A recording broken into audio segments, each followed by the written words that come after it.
사람은 동물들과 달라서 사람은 태어나면서부터 인격이라고 하는 게 있어서 해야 될 말, 하지 말아야 될 말을 구분하고 가야 될 곳과 가지 말아야 될 곳을 구분하는 인간의 삶에는 삶의 기준, 초점이, 중심점이 있습니다. 그것이 뭐냐 하면 하나님이 창조하시면서 사람은 이렇게 살아야 되는 것을 우리에게 가르쳐 주셨습니다. 그게 사람의 삶의 기준입니다. 그래서 성경은 캐논이라고 부릅니다. 여러분, 오늘 여러분들과 제가 나누어야 될 말씀은 현대인들은 하나님이 만들어준 이 삶의 기준, 중심점이 다 뒤집어져서 지 멋대로 살아간다는 거죠. 그래서 여러분, 현대인들은 큰 문제를 안고 살아가면서 그런 줄을 모르고 사는데 문제가 있는 겁니다. 그래서 모두가 삶의 중심점, 기준점이 생활에서 사라지고 마음이 뒤집어져서 지켜야 될 기준이 없는 최악의 삶을 살아가고 있는 겁니다. 여러분, 이것은 삶의 중심 가치가 뒤집히고 기준이 뒤집혀진 상태는 혼돈한 삶이 되는데, 이 혼돈한 삶은 이 마음이, 사람 마음이 혼돈해요. 가정이 혼돈해져요. 그래서 이혼도 하고 싸움도 하고 가정이 부서지기도 하지요. 교회가 혼돈하고 사회가 혼돈합니다. 자, 오늘 본문 5장 20절을 한번 읽도록 하겠습니다.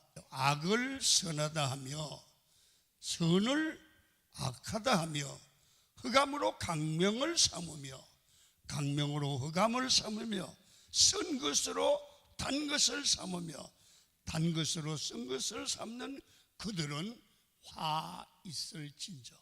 이사야 5장 20절입니다. 어떻게 사람들이 사는 사회에 이렇게 악한 시대가 있을 수 있을까? 그런 의문을 던집니다만은 이런 악한 시대가 지금 우리가 살아가고 있는 이 현실 세상에 왔다는 거죠.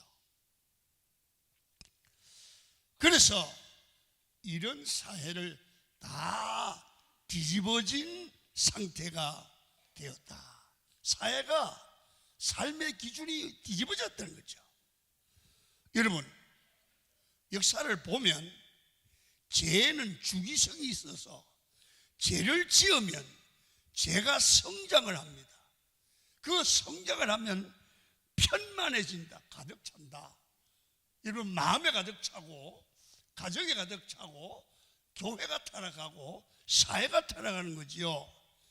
나중에는 다시 돌이킬 수 없는 상태로 죄는 성장한다는 거예요.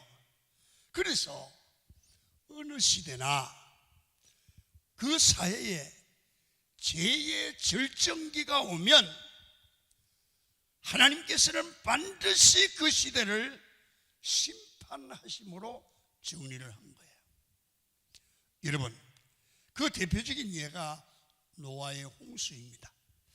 도저히 회복이 안 될 때 하나님은 홍수로 세상을 심판하셨잖아요. 또 바벨탑 사건을 보십시오. 당시 인간들은 삶의 중심 가치와 삶의 중심 기준이 깨졌습니다.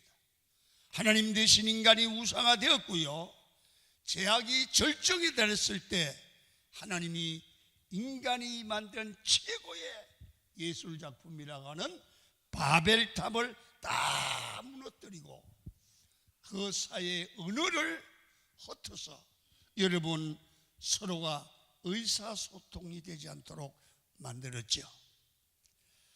여러분, 이렇게 죄가 절정했다라면 하나님은 그 시대를 반드시 심판하셨습니다. 역사를 보면서 오늘을 볼 줄 아는 그런 시각을 가진 사람이 하나님을 알고 믿는 여러분 성도인 줄로 믿습니다. 그래서 이 시대를 보고 우리는 어떤 생각을 해야 되고 어떤 마음을 가지고 어떤 신앙적인 자세를 취해야 되느냐, 그거는 그리스도인들이 하나님이 주시는 지혜를 가졌으면 반드시 가져야 될 자세지요. 그래도 이 시대를 보면서 잊지 말아야 될 것은 삶의 기준이 무너지지 않고 있으면 내가 지금은 하나님이 주신 기준대로 살지 못해도 반드시 이래서는 죄를 지으면서도 안 되겠다는 마음을 갖게 된다면 이 사람은 망하지 않고 그래도 회복될 소망이 있다는 거죠. 왜요? 다시 깨닫고 돌아가면 되니까요. 잘 들으세요. 어느 사회나 어느 가정이나 교회에 마지막 심판이 오고 사회 질서가 깨지고 재편되는 때가 언제냐? 여러분, 그 사회나 가정이나 교회를 보면 아는데요, 가정이나 개인이나 교회가 생활해 가야 되는 기준이 혼미해지는 거예요. 예를 들면 목사가 기도해야 되고 성경 봐야 되고 주일날 설교해야 되고 하는 삶의 기준이 있습니다. 근데 그 기준을 잊어버리고 혼미해지는 거야. 별짓 다 하는 거지요. 그러면 목사의 삶의 기준이 잃어버려졌다면 이제는 하나님의 심판이 가까운 목사예요. 망한다는 거죠. 남편이, 아내가, 장로님이, 근사님이 만약에 삶의 기준이 혼미해졌다면 이건 조심을 해야 될 때는 거죠. 여러분, 그래도 기준을 알고 외치는 사람이 있어서 내가 그렇게 혼미한 상태에 사는데 하나님의 교회에 왔더니 설교가 나를 건드리는 거야.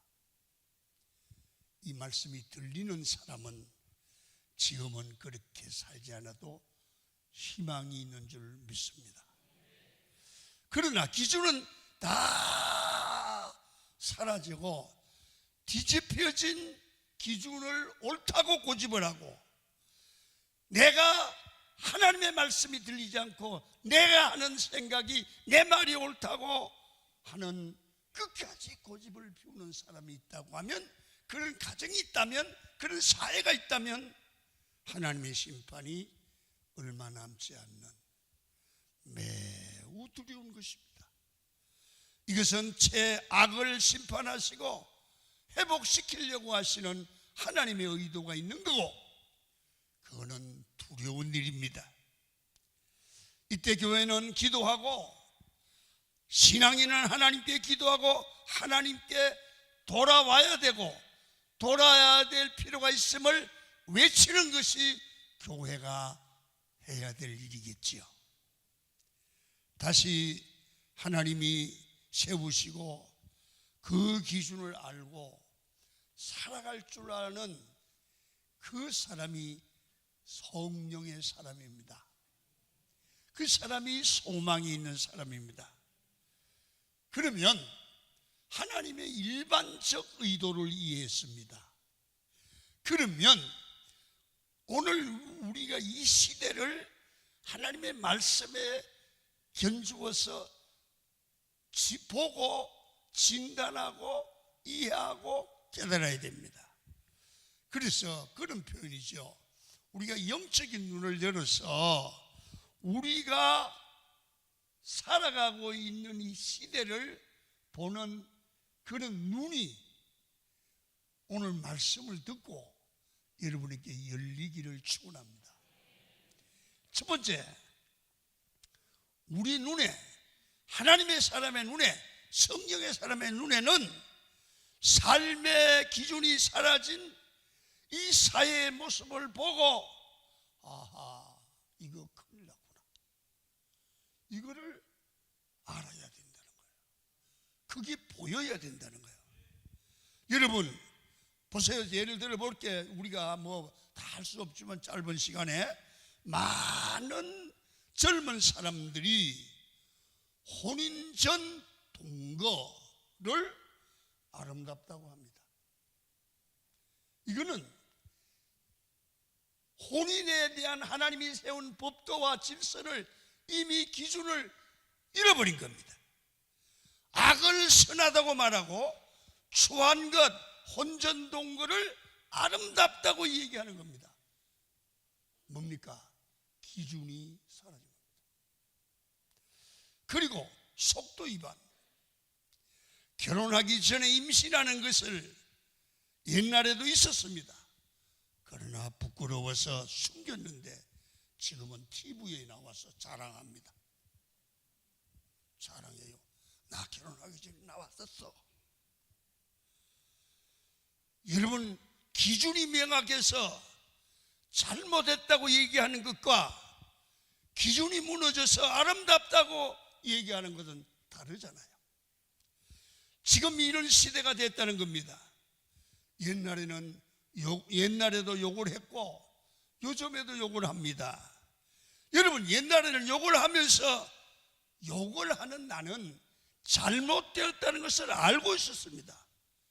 내가 이렇게 하면 안 된다는 그런 사실을 인정하고 생각하고 조심했습니다.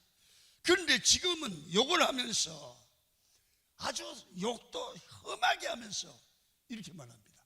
표현의 자유라고. 욕이 표현의 자유라고 말합니다. 이건 문제가 있죠. 문제가 있죠. 기준이 사라진 겁니다. 여러분, 근위를 깨는 것은 그 사람 마음, 자유한 표현이라고 말합니다. 옛날에는 부모를 공경하고 효도해야 된다고 생각했습니다. 요새는 그건 바보라고 생각합니다. 부모의 권위를 인정하지 않습니다. 상사의 권위를 인정하지 않습니다. 여러분, 권위는, 오소리티는 하나님이 세운 겁니다. 우리 사회는 권위를 인정하지 않습니다. 여러분, 이 사회는 보면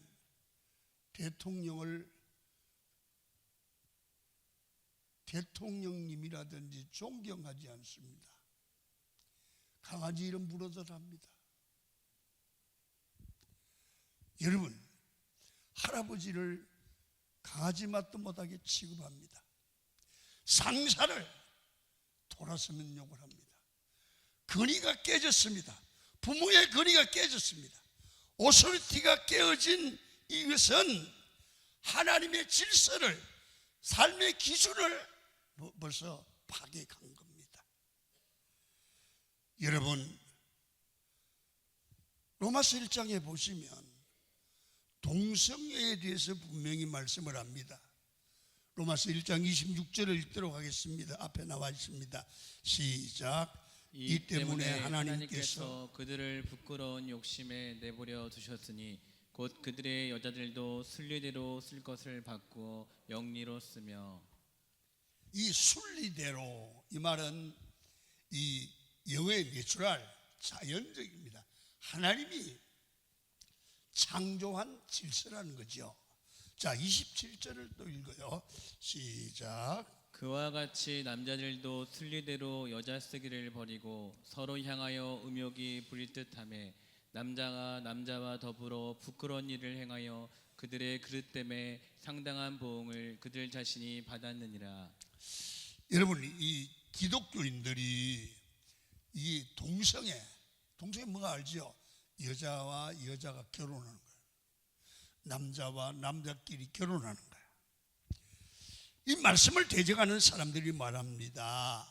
너희 성도들이, 예수 믿는 사람들이 말하는 성경이 기준이고 성경이 자연적이고 성경이 정상적이자는 그 근거가 어디냐 이거죠. 하나님께 도전하는 거 아닙니까? 남녀가 결혼하는 게 그게 왜 순리고 왜 자연적이고 그게 정상이냐? 우리가 하고 싶으면 여자끼리도 할 수 있고 남자끼리도 할 수 있지, 이렇게 말을 해버립니다. 이물서 기준이 무너진 거죠.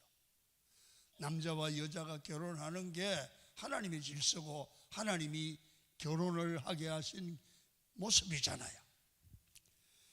여러분, 어떤 사람에게는 그게 자연적이고 순리적인 게 아닌 게 될 수 있다는 겁니다. 왜 꼭 남자와 여자가 결혼하는 게 정상이라고 생각하느냐? 여러분이 제대로 된 정신을 가진 사람이 이해할 수 있습니까? 여러분, 결국은 세상의 기본적인 기준, 질서가 깨어진 사람들의 말입니다. 여러분, 삶의 기준을 아는 사람들은 도무지 들리지 않고 이해가 되지 않는 얘기가 아니겠습니까?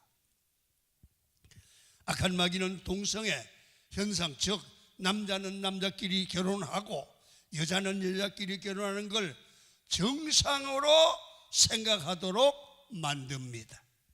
동성애는 하나님의 향한 최고의 조롱입니다. 하나님이 만든 것이 자연이 아니며 정상이 아니라고 하는 사탄의 유혹하는 말에 성도들은 넘어가지 마시기를 축원합니다. 자기 좋은 대로 사람 마음대로 사는 것이 이 세상의 악한 마귀가 지배하는 사람들의 생각입니다. 이런 생각들이 계속 진행되면서 가정의 기준이 무너지고 삶의 기준이 무너지고 사람들이 거기에 동조하는 시대가 오는데, 사람들이 탄식하는, 하나님의 사람들이 탄식하는 시대가 오는데, 그게 편만한 시대가 오는데, 그때가 하나님이 심판할 세상의 끝이라는 거예요. 여러분, 오늘 우리 사회를 보면서 이 말씀을 듣는 여러분들은 어떤 생각이 드세요? 하나님이 심판하시는데 홍수 심판처럼 하나님이 하시는 방법대로 심판을 하는데요, 그게 마지막 심판이 될 수도 있고 완전히 끝나게 할 수도 있는 심판이 될 수 있습니다. 그래서 무섭습니다. 여러분, 저는 이 세상을 보면서 요새 자연재앙 막 7.7 정도의 지진이 일어난다든지 홍수가 일어난다든지 불이 붙으면, 우리나라도 지금 며칠 전에 그랬잖아요. 감당이 안 되는, 인간은 입만 살았지 하나님의 심판 앞에 무슨 힘이 있습니까? 여러분, 하나님이 손대면 무섭습니다. 하나님의 심판에서 우리는 벗어나야 될 줄 믿습니다. 현대인들은 길을 잃었고 인생이 무엇인지 모르고 살아가고 있습니다. 아니, 산다는 게 무엇인지도 모릅니다. 왜 내가 사는지, 나는 누구인지 그렇게 살아가는 사람들은 어리석은 삶이 될 수밖에 없습니다. 가정이 뭔지 알아야 됩니다. 하나님이 왜 가정을 주셨는지 알아야 됩니다. 가족이 뭔지 알아야 됩니다. 남편이 누구고 아내가 누군지 알아야 됩니다.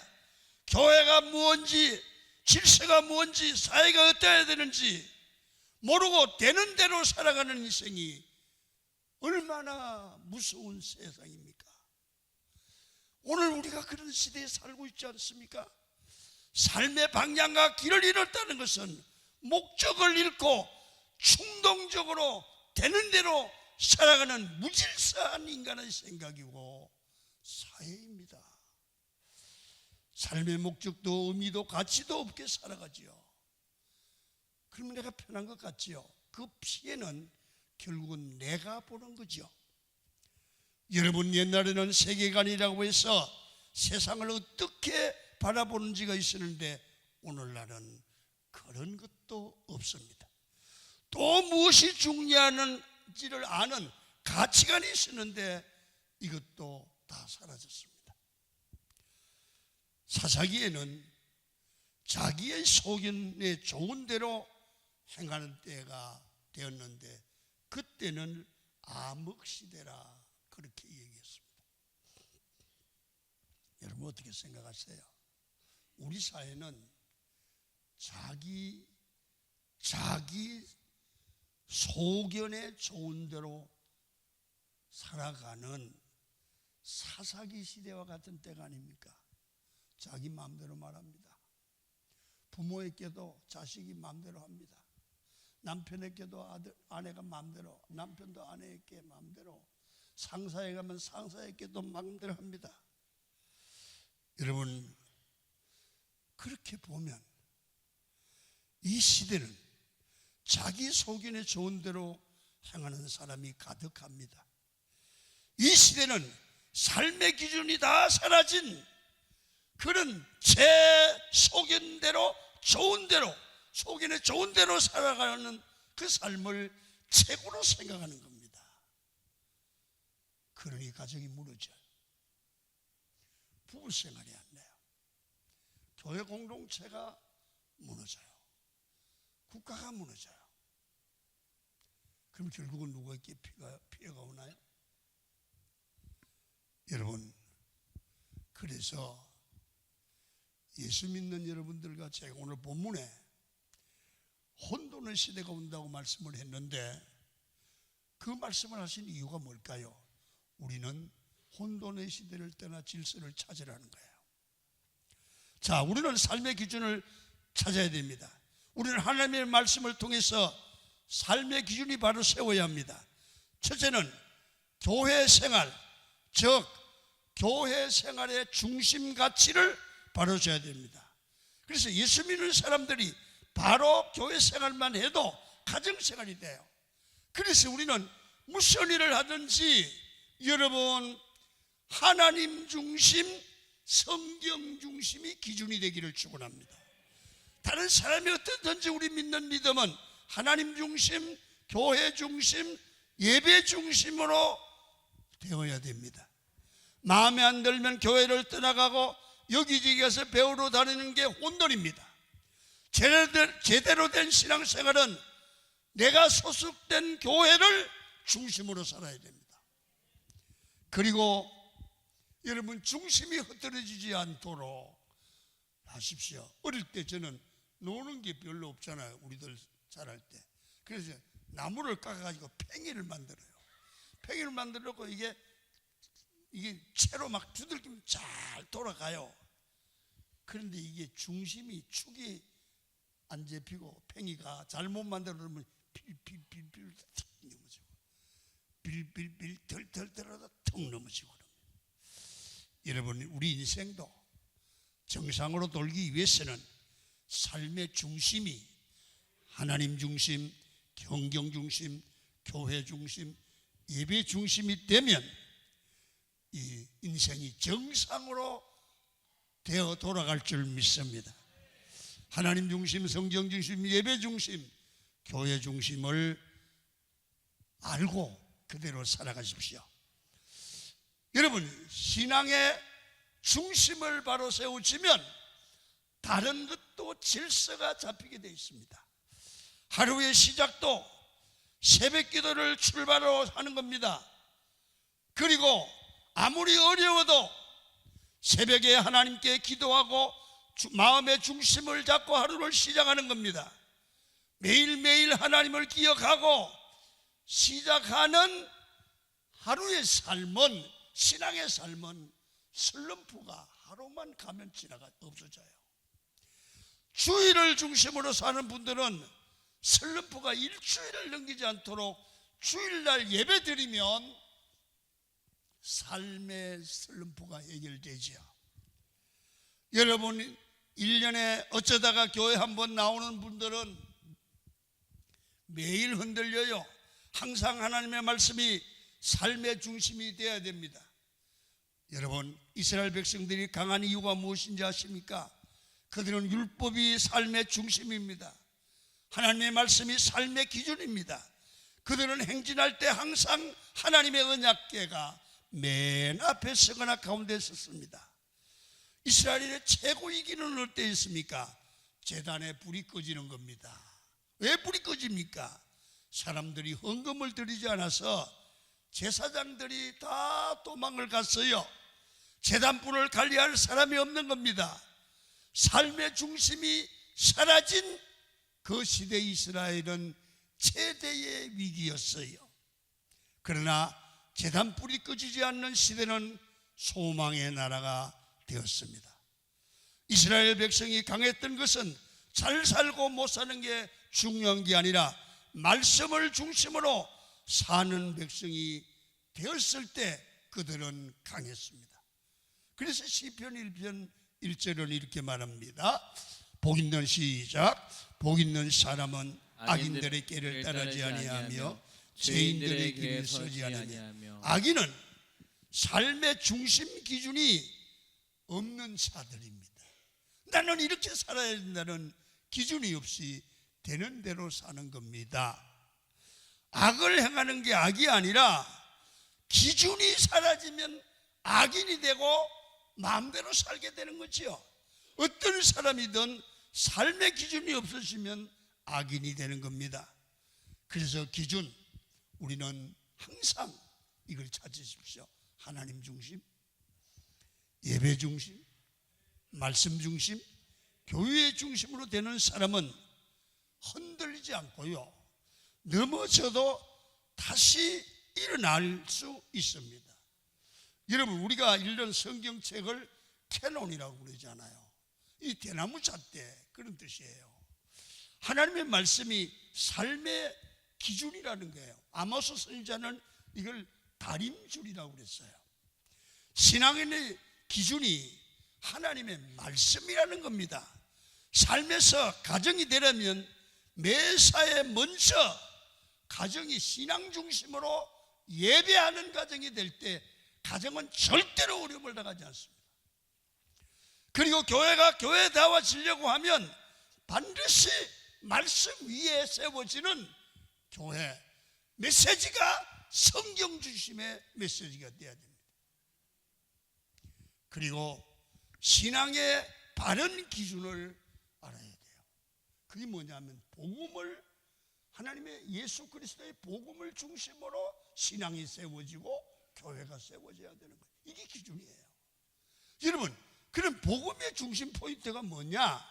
우리가 예수 믿으면서 복음이 뭔지도 모르고 교회 다니면 안 되죠.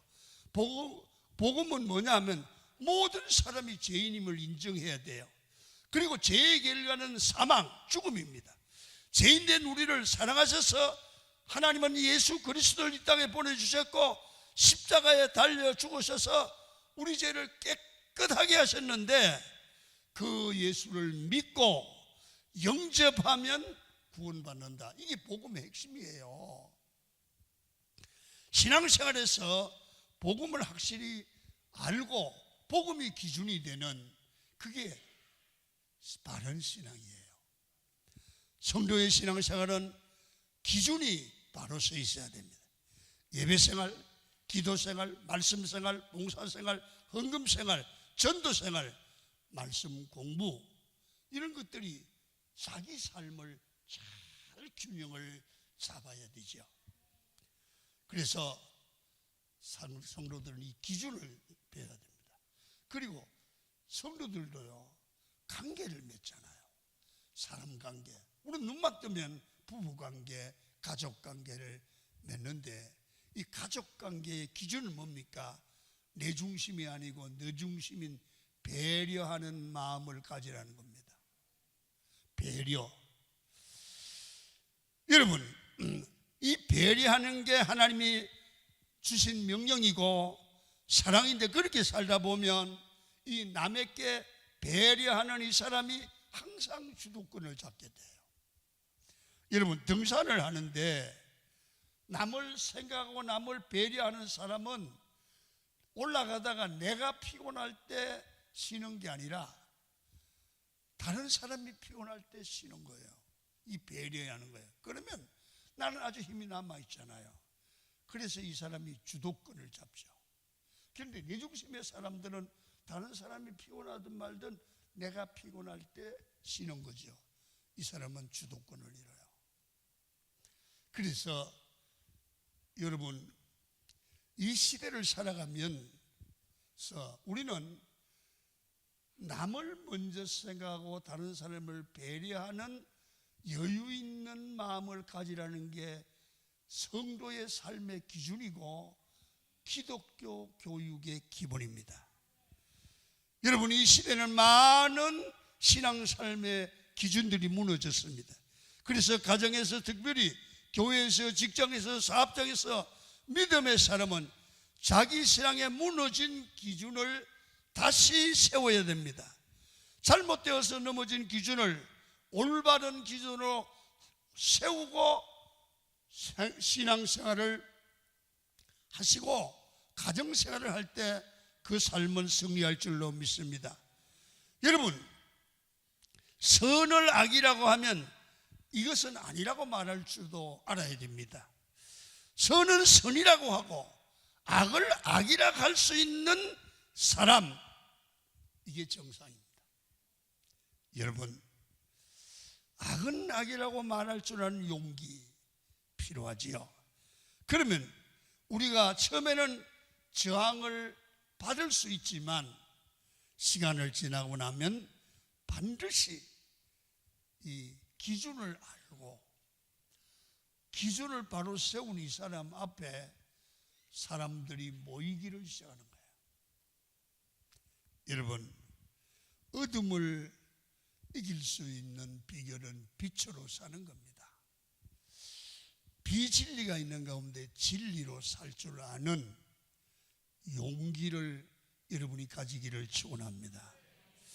이렇게 생활의 기준이 말씀을 중심으로 세워지면 악한 시대에는, 어둠의 시대는 우리가 삶이 빛이 나죠. 자, 생활의 기준이 세워지면 이제는 목표가, 우리 살아가는 삶의 목표가 확실해지는 겁니다. 돈이 많아서 짐승처럼 사는 것보다는, 돈은 비록 적더라도 우리는 하나님의 자녀답게 세상에 빛되게 사는 게 행복인 줄로 믿습니다. 죄가 뭡니까? 하마르티아라고 해서 활을 쐈을 때 간역을 벗어난 게 죄입니다. 여러분, 죄인은 목표를 벗어난 것으로 목표가 없으면 다 죄인이 되는 것이지요.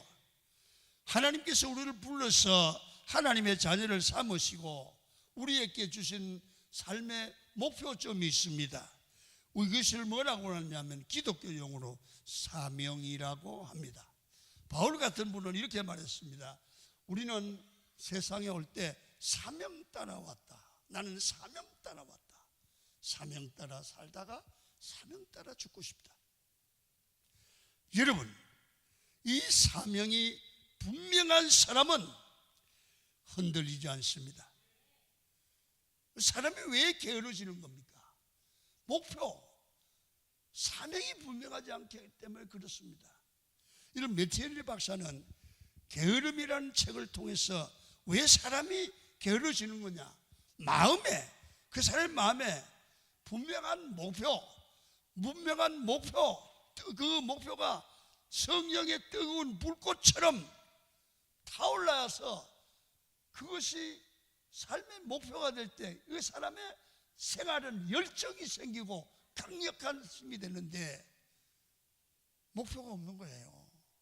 하나님이 내게 주신 사명이고 내가 달려야 될 목표고 돈을 벌어야 될 이유고 내가 이것 때문에 산다는 분명한 목표가 가슴에 불탈 때, 성령으로 심어질 때 열정이 생기는 거예요. 돈을 버는데 돈 벌어서 뭐해? 돈 벌 마음 없어요. 돈을 벌어서 선교한다, 돈을 벌어서 하나님의 뜻을 이룬다, 돈을 벌어서 사람답게 산다, 하나님이 주신 사명, 목표가 분명한 사람은 가슴에 불꽃이 타오르는 겁니다. 여러분, 우리 속에 이 불꽃을 발견하기만 하면 사람이 게으를 수도 없고 게으름을 이겨낼 수 있다는 겁니다. 왜 게을러지는 겁니까? 할 일이 없으니까요. 그래서 매튜니 박사는 우리 속에 있는 사명의 불길을 발견하라는 거예요. 하나님의 성령께서 우리 가슴에 하나님 나라를 향한 불을 붙여주시면 우리는 불타오르고, 우리의 열정은 불타오르고 하나님을 향한 뜨거운 열정이 생겨지게 됩니다. 그래서 이 사람의 마음속에는 남이 갖지 않는 하나님 나라의 꿈을 갖게 되지요. 이걸 사명이라고 그럽니다. 남을 위한 삶이 아니라 약하고 불쌍한 영혼들이 보이기를 시작하지요. 하나님이 명령한 일이 보이기를 시작하지요. 여러분, 오늘날 기준이 사라져서 마음대로 살아가는 타락한 시대, 하나님이 심판하기 직전의 시대에 여러분 필요한 게 뭔지 아십니까? 사람들의 가슴에 강력한 성령의 불길, 성령의 기름 부음이 필요한 줄로 믿습니다. 여러분의 마음속에 성령의 불이 점화되기를 축원합니다. 우리 하나님의 성령이 임할 때 하나님을 향한 비전이 다시 회복됩니다. 내 가슴에 성령의 불이 타오를 때 우리가 하나님의 나라를 위해서 강력하게 쓰임을 받을 수 있는 것입니다. 이 마지막 시대의 악한 마귀는 우리의 가슴에 불을 다 꺼버리고 삶의 목표를 사라지게 만들고 기준을 사라지게 하는 겁니다. 어떻게 삶의 기준을 회복해야 됩니까? 간단합니다.